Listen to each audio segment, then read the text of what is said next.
We are diving deep today into a corner of engineering that might not seem all that flashy on the surface, but it is absolutely critical. Critical for performance and, for safety across pretty much every high-tech industry you can think of. We're talking about structural aluminum systems. Exactly. And when you look around, these extruded aluminum frames, they're really the backbone of modern industrial life. They're everywhere. They hold up everything from, say, aerospace inspection fixtures, high-speed automation solutions, to these massive work platforms and even specialized video production rigging. Right. But there is a silent, persistent enemy in all these systems. And that's vibration. It's vibration, dynamic load, external forces, all these things constantly threatening to compromise the assembly and send things out of alignment. And when a high-precision automation system shifts by, even a hair's width, the costs can just be enormous. Absolutely. Our sources today focus very heavily on one particular innovation that claims to be the definitive solution to these structural headaches. Okay. So our mission today is to understand why Control Dynamics Incorporated, a specialized manufacturer out of Grafton, Wisconsin, claims to have a product that is inherently superior to the systems we see dominating the global market right now. And the core conflict we're analyzing, it's simple, but it's also profound. It's the difference between a traditional T-slot system that relies on single-plane friction. The old way of doing things. The old way, yeah, which creates what the industry calls pivot points, versus their patented AngleLock technology, which creates a multi-plane true bonded connection. Okay, so that's the key phrase, bonded connection. That's it. We need to know why that distinction doesn't just make the system stronger, but gives the structure a long-term predictability that, current systems just can't match. Okay, let's unpack this. Before we get to the solution, Yeah. we really need a strong visualization of the fundamental problem. Right. If T-slot systems are so globally ubiquitous, used by essentially every competitor, foreign and domestic, what is the engineering flaw? Why are they so prone to failure? Well, the flaw lies entirely in the physics of the connection itself. Traditional T-slots, they're deceptively simple. They use an oversized fastener, often a heavy bolt or a screw, that's driven into this T-shaped channel and then just tightened to a really high torque. So the whole strategy is just brute force friction. The entire strategy is to rely on sheer static friction between the parallel surfaces of that connection to prevent any movement. That sounds strong on paper, though. If I tighten a heavy-duty bolt hard enough, shouldn't the friction hold it indefinitely? Only if the system stays perfectly still, if it's static. The issue is the direction of the force, or really the lack of force in certain directions. Picture the connection. All the points where the bracket touches the aluminum profile, they're all parallel planes. Okay. So when you apply that torque, the frictional force only acts in a single direction. Now, what happens when you introduce a dynamic load, some vibration, an external shear force that's pushing perpendicular to that single direction of friction? Right. If the load is trying to move the structure sideways or twist it, that static single-direction friction can be, pretty easily overwhelmed. Precisely. In dynamic situations, think of a high-speed robotic arm or a constantly cycling machinery. Those parallel contact points instantly create pivot points. Pivot points. Yes, and once that shear force overcomes the initial static friction, even a tiny microslippage occurs between the components. And that microslippage is fatal because it allows the entire structure to fall out of its critical alignment. It is. Once that movement starts, the fastener actually begins to loosen itself, and the whole assembly is compromised. But here's the compounding factor that, is often overlooked. Which is the physical integrity of the aluminum itself. You're referring to the distortion factor, which I found genuinely surprising. Yes, because the T-slot system requires such high torque to generate enough friction to hold. Right. It's part of the design. It is, and they use oversized fasteners to do it. The very act of tightening the bolt actually stresses the aluminum profile. The source material shows that this high torque can measurably distort the profile, literally pushing the T-slot walls outward well beyond the original design standards. So wait, if you bought an aluminum extrusion profile that was manufactured with a really tight tolerance, say within 50 thousandths of an inch, the moment you assemble it with the T-slot fastener, you've potentially bent it out to 100 thousandths. You might have, yes. You've just destroyed the extrusion tolerances you paid for. Exactly. You're starting your assembly at a deficit where the alignment is already compromised before you even turn the machine on. Wow. And this is why T-slot assemblies, particularly in heavy or dynamic uses, they require constant maintenance. You have to go back and retorque them after a few cycles because friction just isn't a long-term reliable force against movement. That brings up a skeptical question, though. A lot of industries use high-grade stainless steel hardware in their T-slots. Doesn't using superior material handle that stress better, even if the physics are the same? That's a great point. And superior hardware material, it does help. It helps with the fastener's tensile strength, so the bolt itself won't yield. Okay. But it doesn't solve the core mechanical problem. The failure point isn't the bolt, it's the interface. It's that smooth, parallel aluminum surface against the bracket.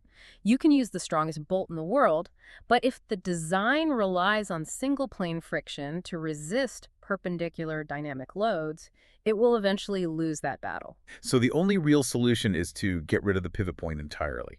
Is to capture the profile mechanically, yes. That brings us directly to the solution.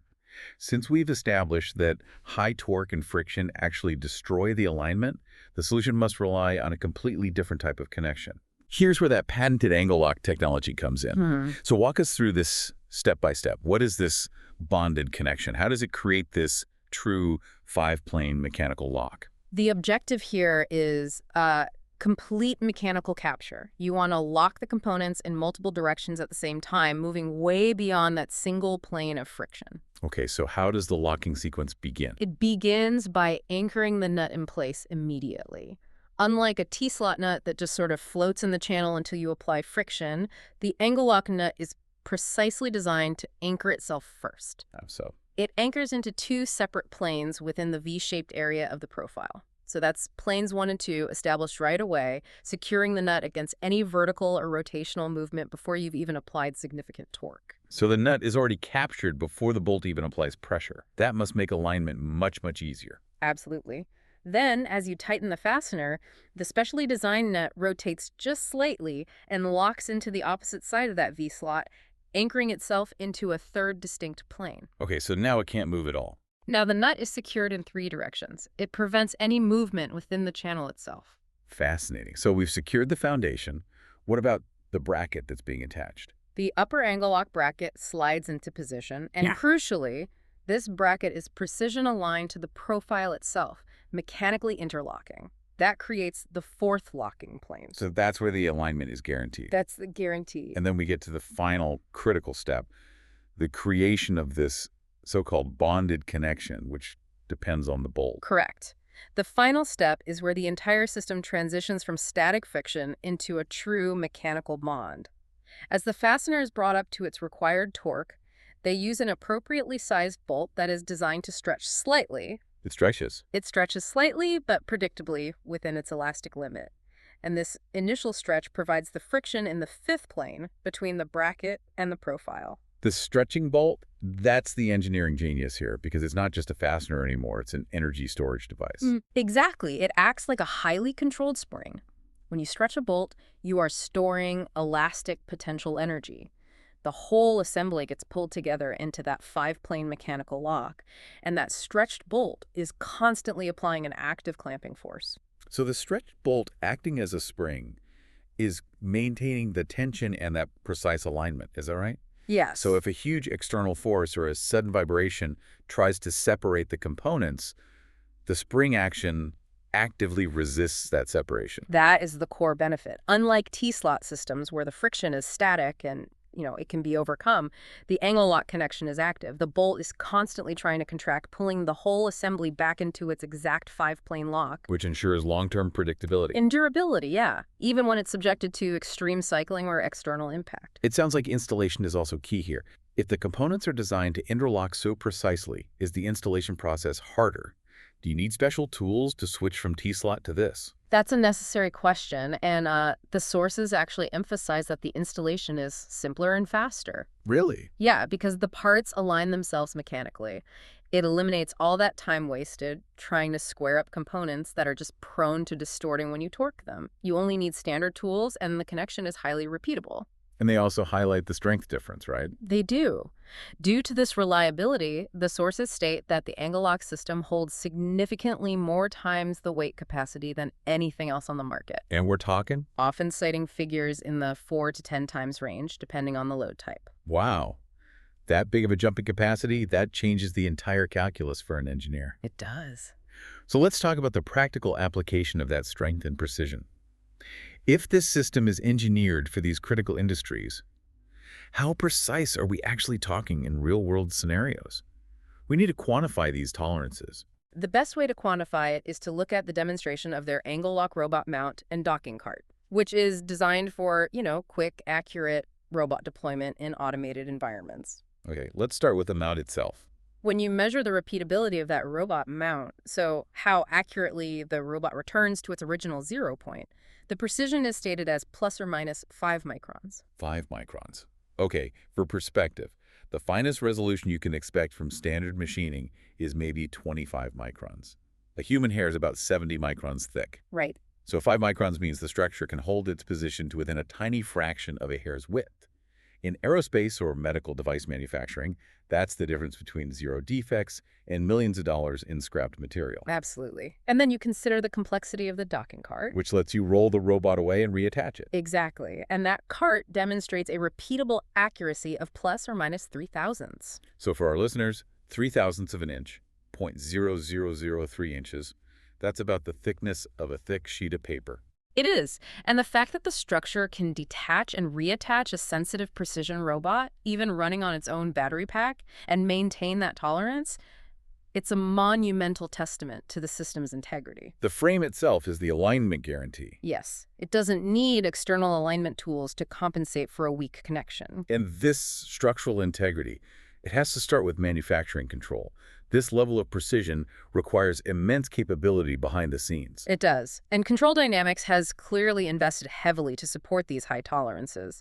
They operate 21 dedicated ultra-precision CNC machining centers in Grafton, Wisconsin. Okay. These centers are outfitted with high-density custom fixtures, allowing them to efficiently manufacture multiple parts at once while ensuring every single piece meets those specifications. And this allows them to guarantee that the profiles and the components they make are of the quality needed to form that perfect 5-plane lock. Yes. And while we focused on the extreme precision in robotics and aerospace, the sources really reinforce the sheer utility of these AngleLock profiles. Yeah. They're engineered for maximum strength across a remarkably diverse spectrum, like custom work platforms, material handling, specialized industrial enclosures, automation cells. By solving the inherent weaknesses of the friction-based T-slot connection, they see themselves as having fundamentally expanded the potential of aluminum as the go-to structural material. So what does this all mean for you, the learner, listening today? The key takeaway here is that we are witnessing a fundamental shift in structural engineering, at least for dynamic systems.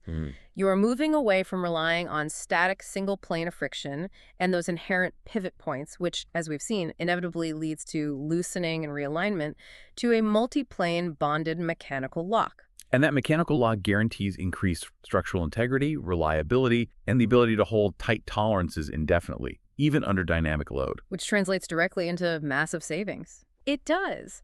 Avoiding machine downtime, eliminating maintenance headaches from constant retorquing, and mitigating the huge risk of catastrophic failure in sensitive, high-precision operations. The engineering shift is from hoping the friction holds to guaranteeing the mechanical capture. Exactly. It changes the engineering mindset entirely. Historically, a lot of industrial construction relied on simple, high-torque friction because it was easy, it was inexpensive. But as technology demands sub-micron tolerances, that method just becomes obsolete. It does. Mechanical bonding, like the AngleLock system, it seems to represent a mandatory step forward in precision engineering. It really does. And this raises an important question for anyone involved in designing or relying on structural systems for these sensitive dynamic operations. That is. If the longevity and success of your project depends on repeatability measured in microns, how much liability are you willing to accept from assemblies that depend solely on a simple frictional relationship between two parallel surfaces to stay put? Food for thought indeed. Thank you for joining us on this deep dive into structural aluminum and the power of that 5-plane mechanical lock. My pleasure. We hope this gave you a superior understanding of what's holding the modern industrial world together and why the failure points in friction-based engineering are a calculation you might not want to ignore.